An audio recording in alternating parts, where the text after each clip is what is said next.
Soy Liliana Rodríguez Álvarez y cada miércoles en el Matutino Alternativo, en la sección Finanzas con Café, analizamos conceptos económicos y financieros. Acompáñanos. Toquemos el tema central sobre construcción de hábitos. Se está esperando, enséñenos a construir hábitos, dice uno. Sí, y realmente es interesante porque la definición que la OCDE le otorga a la alfabetización financiera reconoce que si un individuo tiene suficiente conocimiento y capacidad para actuar de manera financieramente prudente, esto no es algo que se logra por sí solo. Van a influir las actitudes en si actuar o no. Es decir, tengo el conocimiento, yo tengo el bolsillo, pero no necesariamente voy a actuar de manera financieramente responsable o prudente, porque ahí influyen las actitudes y los hábitos. Entonces, cuando se refiere a actitudes, la OCDE habla sobre, uno, llegar a fin de mes, cómo se manejan las deudas, cómo se planifica el futuro, es decir, cómo tener un fondo de emergencia, un plan de pensión, un plan de financiamiento de la educación de los hijos. Un cuarto elemento se trata de cómo escoger los productos financieros. Y por último, de mantenerse informado de noticias económicas y financieras, y por eso hablaba de la cultura estadística. Para entrar al tema, sí mencionar que esta encuesta de alfabetización financiera de la OCDE, lo que determina, para determinar ese nivel de alfabetización financiera en cuanto a actitudes, lo que le pregunta es, ¿tiendes a vivir en el hoy y te olvidas del mañana? ¿Te resulta más satisfactorio gastar dinero que ahorrarlo a largo plazo? Y si se sienten que el dinero está únicamente para gastarlo. Entonces, si nos fijamos en esas reflexiones, en esas afirmaciones, y por eso quise traerla, lo que está hablando es justamente de eso, qué estamos propiciando y cuáles son nuestros hábitos. Nuestros hábitos más en gastar dinero, o nos traduce o nos trae mucha satisfacción el poder ahorrarlo, el poder pensar en el mañana, ¿no? Entonces, bueno, ¿cómo nace y perdura en el tiempo un hábito? Porque uno lo tiene, digamos que arraigado muchos conceptos y ciertos hábitos, pero el hábito al final nace con una decisión que tomes, y se construye y consolida cuando se repite. Entonces, eso es lo primero. Ya tomé la decisión de dejar de fumar. Entonces, ya ese es el comienzo, esa es la semilla. Ahora, ¿cómo lo vas a construir? ¿Cómo lo vas a consolidar? Repitiendo. Ahora, ¿cómo comenzar esos nuevos hábitos?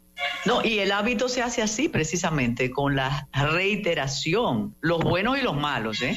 Yo creo que poníamos el ejemplo de la comida. Tú comienzas, no, es que no me va a hacer daño este pedacito de bizcocho, y al otro día sigo, y ahí viene la obesidad.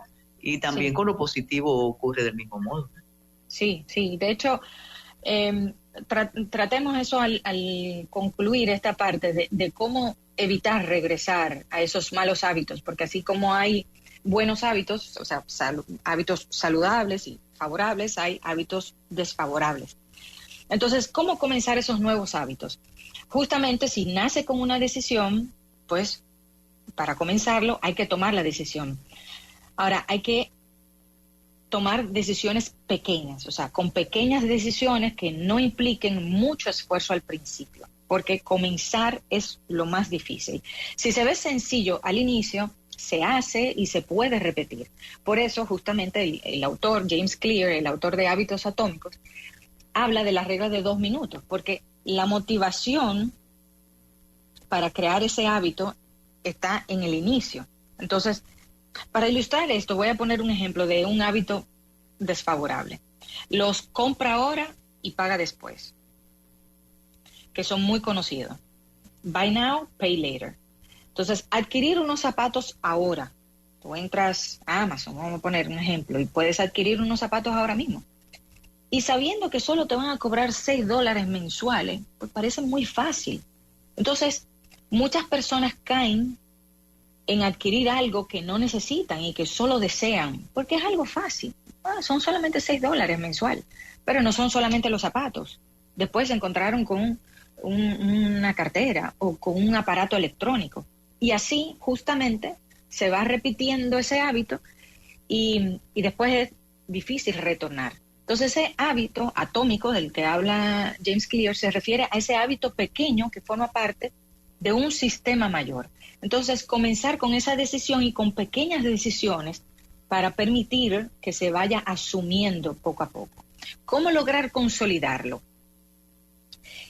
Se consolida enfocándonos en los sistemas, en los procesos, no en las metas. Entonces, al final las metas son esos resultados que quieres y los sistemas son esos procesos que sigues para alcanzar esos resultados. Una meta es un cambio momentáneo que una vez lo alcanzas no te sirve de motivación. Es decir, quiero rebajar 10 libras, una vez los rebajé, ya, alcancé la meta, no seguí el proceso, no seguí el sistema, porque se trata justamente de desarrollar y de hacer un cambio de mentalidad. Entonces, de lo que hablamos al enfocarnos en los sistemas y no en las metas, se trata de desarrollar una mentalidad de ganador de múltiples ocasiones, no solo de una ocasión, de alcanzar resultados a largo plazo. Al enfocarse en los sistemas, te vas a comprometer con el proceso, con la mejora continua y en evitar regresar a esos malos hábitos. En finanzas, por ejemplo, desarrollar el ahorro como un hábito es algo que estamos constantemente bombardeados, y nos lo dicen las redes y nos lo dicen en las charlas de educación financiera, pero hay que desarrollarlo y hay que actuar. Entonces, por ejemplo, diferencia entre metas y procesos, entre metas y sistemas. Hay personas que crean su fondo de emergencia y una vez lo hacen, dejan de ahorrar porque alcanzaron su meta, que era construir su fondo de emergencia, no de pensar en el futuro, de la necesidad de ahorrar, por poco que sea, pero hacerlo. Entonces, en muchas ocasiones nos encontramos en que hay que cambiar hábitos. Cambiar hábitos definitivamente puede ser un reto, puede ser algo que sea desafiante y quizás el problema sea porque estás pensando en cambiar lo que no debes y quizás puede ser porque no lo estás planteando en cambiarlo de la manera correcta. Entonces, que lo primero es estar consciente de cuáles son tus hábitos y hasta que no los identifiques, hasta que no tengas ese diagnóstico, no lo vas a poder cambiar. Y por eso la importancia siempre de los datos y de ir viendo. Y por eso muchas veces hablamos que, bueno, darle monitoreo a los estados de cuenta de las cuentas de débito y de crédito nos permiten hacer ese diagnóstico. Entonces, lo que hay que estar claro es que puedes cambiar de identidad. Hay personas que a mí me dicen, ay, yo soy así, yo soy desorganizado, yo nunca voy a cambiar, olvídate de eso, Liliana. Y no, esas personas tienen que identificar cuáles son esos hábitos financieros que le llevan a esa desorganización para poder modificar ese resultado. Y cuando quieran cambiar los resultados financieros, tienen que inmediatamente ubicarse en la identidad que quieren alcanzar. Y pongamos ejemplo. Hay personas que están en una cena, le ofrecen un postre y la respuesta es, ay, no, gracias, yo estoy tratando de rebajar. No, la respuesta es, no, yo no estoy comiendo dulce, gracias. Exacto. O hay personas que yo sé que están tratando de dejar, como ellos dicen, yo estoy tratando de no fumar. Cuando le ofrecen un cigarrillo, eso, ay, no, gracias, que yo estoy tratando de no fumar. La respuesta no es que estás tratando, es que ya asumiste ese cambio, no fumo, gracias. Tienen que asumir ese cambio de identidad para poder mantenerlo. Y lo mismo con la finanza, porque te ofrecen hacer 10,000 viajes. La respuesta es, no, estoy tratando de ahorrar. No. La respuesta debe ser, no, gracias, no estoy viajando ahora mismo, no, gracias, no es mi prioridad ahora mismo, porque tiene que haber esa asunción del cambio. Es verdad, y aquello de los gastos hormigas, que usted lo ha hecho emblemático aquí en Finanzas con Café, es comentado con el grupo que nos retroalimenta, con aquello de, bueno, vamos a limitar la salida durante los fines de semana. porque aunque eso tiene un componente casi psicológico de bienestar y todo, pero ahí se van un dinero. Yo creo que nos lo debemos decir a nosotros mismos, necesariamente no hacerlo colectivo, porque nos compromete demasiado cuando después te dicen, pero yo te vi en tal lugar. Hay mucho de personal y de disciplina. Usted recuerda aquella vez que usted comentaba que dependiendo del vehículo que uno tenga, los parqueadores te tratan igual o diferente, y eso es absolutamente real, ¿eh? Y entonces hay que tener la convicción de que sí lo vas a hacer, ¿eh? Y que los resultados serán muy positivos a la larga. Sí, y sobre ese tema de paciencia y disciplina, yo creo que eso es algo que evita regresar a los malos hábitos, y lo podemos ver ahora, pero aprovechar que mencionó los gastos hormiga, eso me lleva también a pensar en gastos hormiga y las tarjetas de crédito. Es tan fácil realizar o hacer un consumo que se categoriza como gasto hormiga porque es tan pequeño, que justamente la suma de todos ellos es que puede hacer un hueco o tener un peso importante en el presupuesto, al igual que la tarjeta de crédito. Luce tan fácil pasar ese plástico que no vemos que se va reduciendo las papeletas. O sea, no es como que yo salí con 2,000 pesos y veo que se va reduciendo el presupuesto en la cartera. Como es tan fácil y tan rápido la transacción, que esa facilidad puede llevar justamente a desarrollar hábitos que no sean favorables financieramente. Entonces, aunque tengamos el conocimiento de la importancia del ahorro, de comparar los productos financieros, de poder tener, de que esos ahorros se transformen en inversión, no desarrollamos necesariamente esa actitud y esos hábitos para mantenerlos en el largo plazo.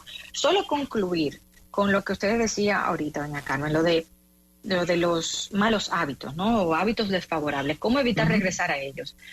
Yo creo que, como bien decía, esos pequeños hábitos generan grandes resultados, grandes diferencias, pero que asimismo esas grandes diferencias pueden ser también negativas. O sea, puede ser que el camino sea al inverso de lo que uno desee y se pueda fácilmente regresar hacia donde uno estuvo al inicio de cuando se planteó la meta.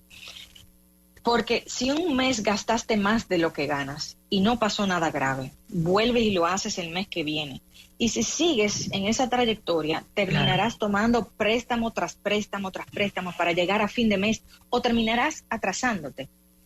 Así que hay que pausar y ver cómo mejor aprovechar los ingresos que se generan, aunque sobre. O sea, hay muchas personas que tienen excedentes y le buscan la forma de cómo gastarlo. Y por eso es que en la OCDE dicen que qué privilegias, el gastar o el ahorrarlo. Entonces, siempre hay oportunidad de fortalecer, crear esos nuevos hábitos, incluyendo hábitos financieros en pareja. Así que para evitar regresar a eso, hay que establecer metas específicas y alcanzables, definir esos procesos y sistemas que van a permitir alcanzar esa meta, pero sobre todo eso que usted mencionaba, y con esto concluyo, doña Carmen, tener esa paciencia y disciplina para ver los efectos y resultados de los hábitos. Y para mí, escribir, por ejemplo, que escribo semanalmente, es el mejor ejemplo de esto. Comencé en enero de 2021 y la verdad que uno todos los meses lo hace con mucho cariño, con mucha pasión, pero uno va viendo que va teniendo sus resultados porque uno se siente más a gusto con lo que uno va haciendo cada día más. Bueno, Liliana, mil gracias, y sigue pendiente el amigo con el asunto de la tarjeta de crédito, pero qué bueno, porque eso permite que tengamos otro tema y otro intercambio en Finanzas con Café la semana próxima. Gracias por escucharnos. No dejes de suscribirte al canal de YouTube y seguirnos en nuestras redes sociales.